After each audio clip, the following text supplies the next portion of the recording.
আজকে চলে এসেছি রাজশাহীর সীমান্তবর্তী মাজারদিয়া চরে। 90 দশকের মতোই এখনও চলছে এই চর মাজারদিয়ার মানুষের জীবন। এখানে কেউ অসুস্থ হলে চিকিৎসার জন্য পাড়ি দিতে হয় উত্তাল পদ্মা পেরিয়ে রাজশাহী শহরে।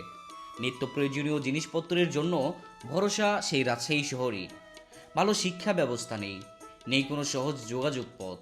তবুও এখানকার মানুষ এভাবেই জীবন চালিয়ে যাচ্ছে। কাদামাটির এই পথে সংগ্রামটাই যেন তাদের প্রতিদিনের সঙ্গী। গ্রাম বাংলার একদম বাস্তব চিত্র দেখতে হলে এমন জায়গায় আসতে হবে। চলুন আজকের ভিডিওতে আমরা চর মাজারদিয়া ঘুরে দেখি।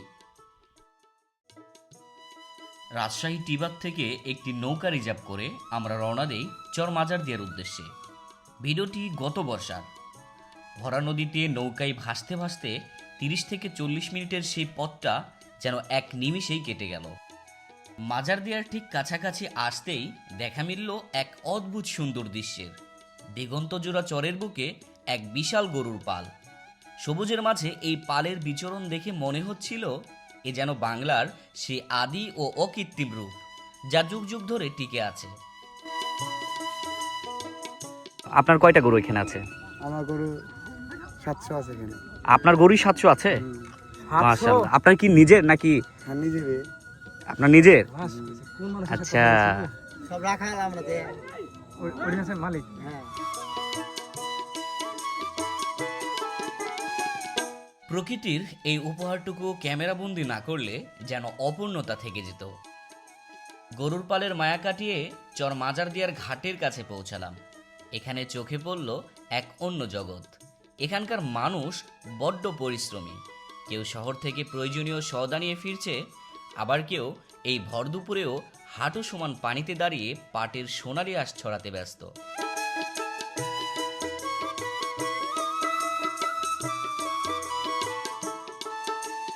এখানে জৌলুস নাই ঠিকই, কিন্তু তাদের এই হাড়ভাঙা খাটুনির মধ্যেই মিশে আছে চরের আসল প্রাণ।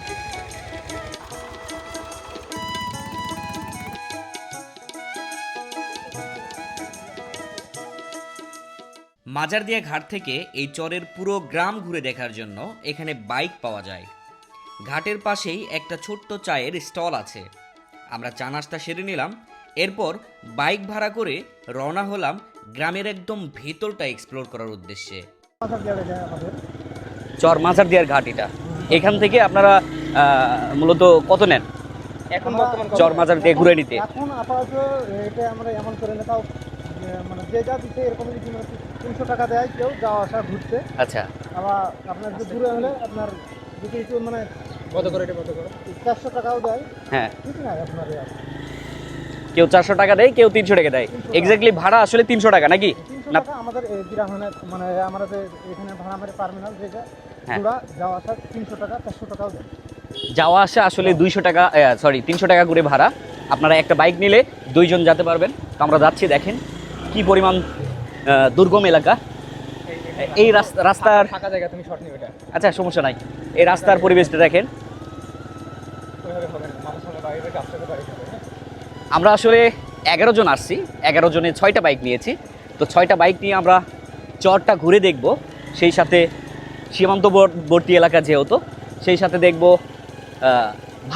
ভারতের সীমানা পেরিয়ে যতটুকু দেখানো সম্ভব ততটুকু আপনাদের সাথে শেয়ার করব, দেখাবো। তো সাথেই থাকুন।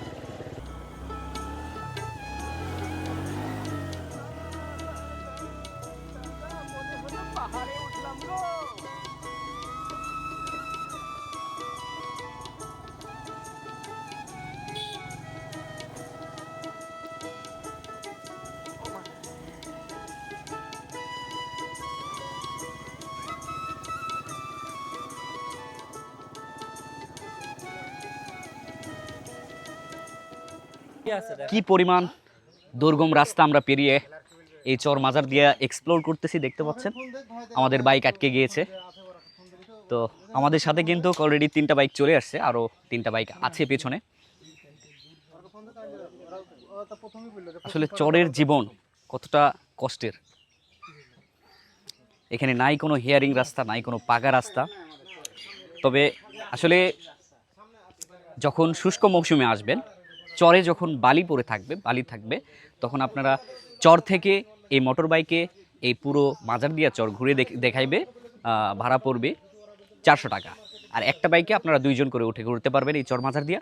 আর যেহেতু এখন বর্ষার মৌসুম, পানি থই থই নদীতে, এই জন্য চর মাজার দিয়ার কাছাকাছি একদম নৌকার ঘাট যেখানে আছে ওখান থেকে আমরা 6টা বাইক নিয়েছি। তো 6টা বাইকে প্রায় ওনারা 300 টাকা করে আমাদের কাছ থেকে রাখছে এবং অনেকে 400 টাকাও দেয়। তো আপনাদের এখানে আসলে কথা বলে নেবেন কত টাকা করে তারা রাখবে, শুনে জেনে তারপরে অবশ্যই আসবেন। আমরা ঘুরতে ঘুরতে ভারত বাংলাদেশের সীমানা পিলারের কাছে চলে আসলাম। সব সময় আমার বন্ধু সামনে থাকে, দেখতে পাচ্ছেন আমরা একদম সীমান্তবর্তী এলাকায় যে মাজার দিয়া চর, এখান থেকে একদম ইন্ডিয়াতে চলে আসছি। এই পাশে ইন্ডিয়া, তবে এই পাশে মুর্শিদাবাদ এবং এই পাশে কলকাতা এবং এখান থেকে কলকাতার যে শহরটা এটা খুব কাছাকাছি। জি হ্যাঁ, এখন আমরা ভারতের মাটিতে। বড় ভাই, এই যে এই পাশে কলকাতা আর হচ্ছে কলকাতা শহরটা খুব নিকটে না? হ্যাঁ, আমাদের চরের মানুষের জীবনযাপন খুব কষ্ট ভাই। দেখলেন তো রাস্তাঘাটের পরিস্থিতি কি দেখলেন? আমরা ঘুরতে ঘুরতে চর মাজার দিয়ার স্কুল বাজারে চলে আসছি। আর দেখতে পাচ্ছেন অনেক জোরে বৃষ্টি আসছে। তো বৃষ্টি আসার কারণে আমরা কিন্তু এই মার্কেটের নিচে যে স্পেসটা আছে এখানে আমরা সবাই দাঁড়িয়ে আছি। তো আজকে তো আমার সাথে রয়েছে আমার বন্ধু ফয়সাল, হ্যাঁ, সেই সাথে ট্রাভেল উইথ ট্রেন অর্থাৎ ডক্টর তুরিন সাহেব, আর রয়েছে আমার বন্ধু সেলিম, আর আমাদের তো রাইডার ভাইরা আছেই দেখতে পাচ্ছেন। তো দেখতে পাচ্ছেন কিন্তু অনেক জোরে বৃষ্টি হচ্ছে। আর এই চর মাজার দিয়ার এই বাজারে, এই মার্কেটে এখানে সপ্তাহে 2 দিন হাট বসে থাকে, মঙ্গলবার এবং শুক্রবার। তো এখানকার পরিবেশ দেখতে পাচ্ছেন, সাদামাটা একদম পরিবেশ, যদিও বা বাজার এই চরে।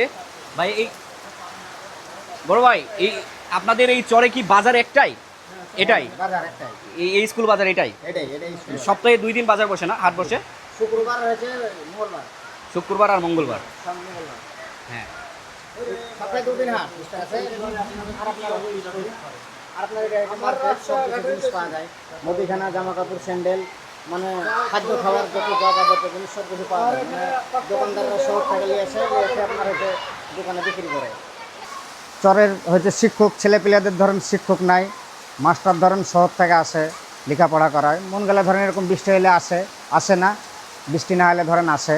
প্লাস একটা মানুষ রুগী হলে এখানে ধরেন রুগী এই চর থেকে ধরেন শহরে নিয়ে যেতে হয়, এমার্জেন্সি চর থেকে ধরেন শহরে নিয়ে যেতে হয়, ব্যবস্থা না। আগে তো, এখন তো বাইক আছে, ট্রলি আছে। আগে আপনার মানুষ হাঁটে জীবনযাপন করত।